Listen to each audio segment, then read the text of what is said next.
Fala galera do canal da Pangeia, no vídeo de hoje iremos começar a aula 7 com o tema climatologia. Nesses próximos vídeos iremos discorrer sobre o clima, o tempo, as influências e os fenômenos climáticos. E primeiro iremos falar qual a diferença entre o clima e o tempo. Então vamos lá. O clima. O clima ele é a sucessão de estados atmosféricos em um longo intervalo. No mínimo 30 anos contínuos, sendo padrão normal climatológico. E de acordo com o climatologista e meteorologista Johnson Olani Ayoade, em seu livro A Introdução da Climatologia para os Trópicos, o clima ele abrange um número de dados que as condições médias do tempo numa determinada área. E dessa forma, o clima apresenta uma generalização, enquanto o tempo lida com eventos específicos. O tempo ele é a sucessão de estados atmosféricos em um curto intervalo, de até 30 anos contínuos, sendo a condição instantânea. E o que é climatologia? Climatologia é a ciência que estuda os climas, sendo uma integração das condições de tempo num determinado lugar por um período de 30 anos. Os climas eles são identificados pelo conjunto de algumas características como a temperatura, a quantidade de chuvas, a intensidade dos ventos, a umidade e etc. E qual é a diferença entre os elementos climáticos e os fatores climáticos? Então vamos a eles.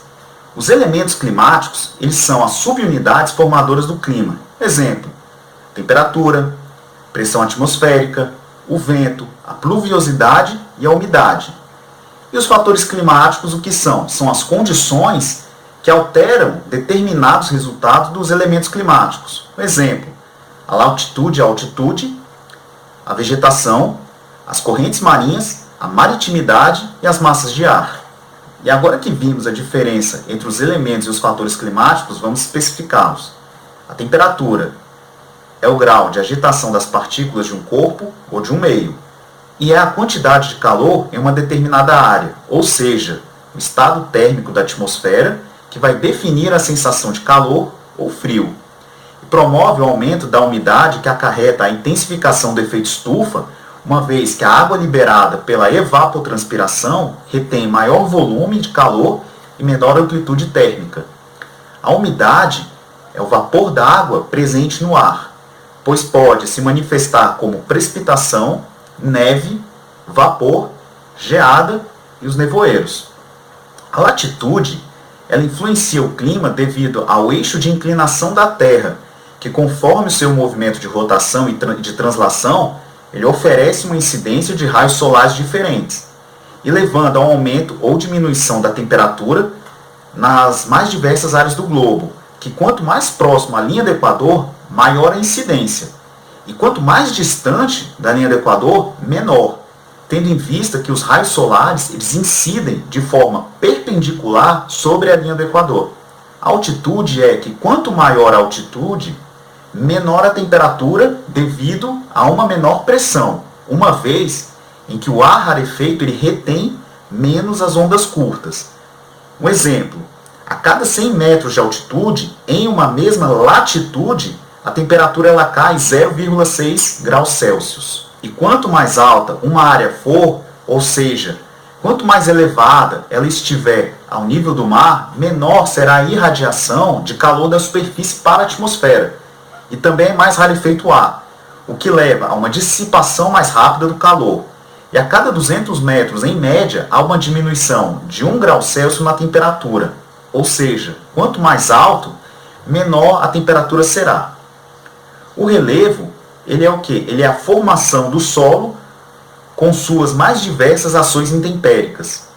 A maritimidade, que é a ação do mar sobre o clima. E a água, ela possui um calor específico, o que promove uma pequena amplitude térmica. E quanto mais próxima uma área for do mar ou oceano, mais ela sofrerá a influência desse elemento, já que o aquecimento das águas ele vai diferir da superfície. A continentalidade é a ação do continente sobre o clima. O continente ele possui um baixo calor específico, o que promove uma grande amplitude térmica. E quanto mais adentro do continente uma área for, mais diferenciado será o seu clima em relação às áreas próximas ao litoral do continente. As correntes marítimas, quentes e frias. As correntes marítimas e as massas de ar são os principais instrumentos responsáveis pelo balanço climático. As correntes quentes, elas deslocam-se do Equador em direção ao litoral brasileiro, aquecendo e transferem umidades de massa de ar. As correntes frias, elas deslocam-se em direção ao Equador, provocando uma precipitação no oceano, não deixando chegar umidade ao continente, formando os desertos. Essas são influenciadas pelas temperaturas das áreas em que surgem, gerando variações térmicas. Quando quentes, a pluviosidade e a temperatura do continente aumentam. E quando são frias, acabam sendo encontradas nos litorais áridos e semiáridos. A precipitação é a quantidade de chuva que recai sobre uma determinada área. As massas de ar, por adquirirem características de onde surgem, elas podem variar entre secas e úmidas, e quente ou fria, tendo um grande poder de mudança sobre as diversas áreas. E por fim, os eventos astronômicos, eles estão ligados aos movimentos de rotação e translação da Terra, e o seu eixo de inclinação. E esses fatores eles provocam alterações no clima, em todas as áreas do globo, repercutindo nas estações do ano e até mesmo na duração dos dias. Pessoal, por hoje é só. No próximo vídeo iremos falar sobre os fenômenos climáticos da Terra. No mais, se inscreva no canal da Pangeia, dê um like e ative o sininho de notificações. Valeu!